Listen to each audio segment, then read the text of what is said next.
Jaliyada dowlad deegaanka Soomaalida ayaa garoonka caalamiga ah ee Minneapolis iyo Symbol International Airport waxa ay ku soo dhaweeyeen Dr. Maxamuud Ugaas Maxamed oo ka mid ah aqoon-yahanada Soomaalida.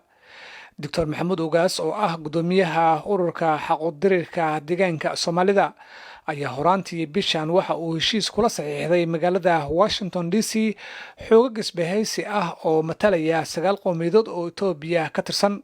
Dr. Maxamuud ayaa ka qayb galaya shirweyne muhiim ah oo socon doona 2 maalin kaasi oo lagu tashanayo masiirka deegaanka Soomaalida iyo sida ay shacabka Soomaaliyeed looga badbaadin lahaa xaaladda kala guurka ee dalka Itoobiya.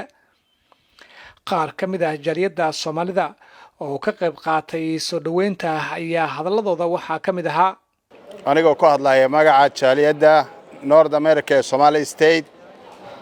waxaa sharaf noo ah inaanu maanta halkan ku soo dhaweyno Maxamuud Ugaas Maxamed oo inaga yimid dhinaca Canada. waxaan leenahay Ugaaska welcome, ku soo dhawow, gamca furan, qalbi furan iyo dadkaagii oo ku jecel oo ku sugahayay. ku soo dhawow United States. annaga oo ah waxgaradkii magaalada Minnesota laga yaqiinay waxaanu ku soo dhaweynaynaa Ugaas Maxamuud salaan ka soo go'day qalbiga. waxaan ku dhaqaanaa mas'uul weyn oo waxgarada inuu jaaliyada u yimid iyo shacabka Soomaaliyeed ee Minnesota joogaba wuu warar badan oo farxad leh iyo aqli weyn oo aanu ka filayno la wadaagi doonaan filaynaa insha Allah. annaguna waad aragtaan oo qalbi farxad leh yaanu ku soo dhaweynaynaa.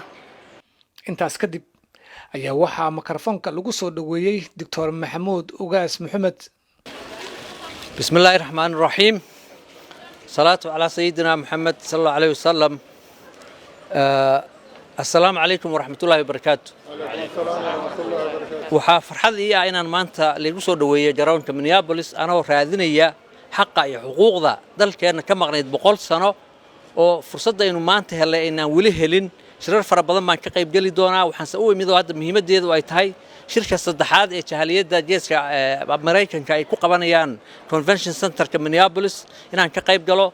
kabacdina shirar fara badan oo kala duwan oo masiirka ku saabsan baan ka qayb gali doonaa. markaana waxaan aadi doonaa haddii alla idmo DC Washington DC oo shirar fara badan aan ka qayb gali doono. barnaamijkan aan ku socono muhiimadiisu waxa weeye kolba qolo cusub oo Itoobiya afduubta oo dimuqraadiyadii iyo xaqii ay ka talinta ku tumataa imani tan hadda aan aasaasnay in ku midownay ururada 9ka ah. waxaan rajaynaynaa inay aad uga duwanaato waayo maanta kursigii xaqeena lagu qaybsanay baynu fadhinaa. awood bayna ku leenahay. waxaan rajaynaynaa in xaq ay talinteena ay gacanteena soo gasho. aad baad u mahadsantihiin. waa barwaaqo bashbash rasheeye.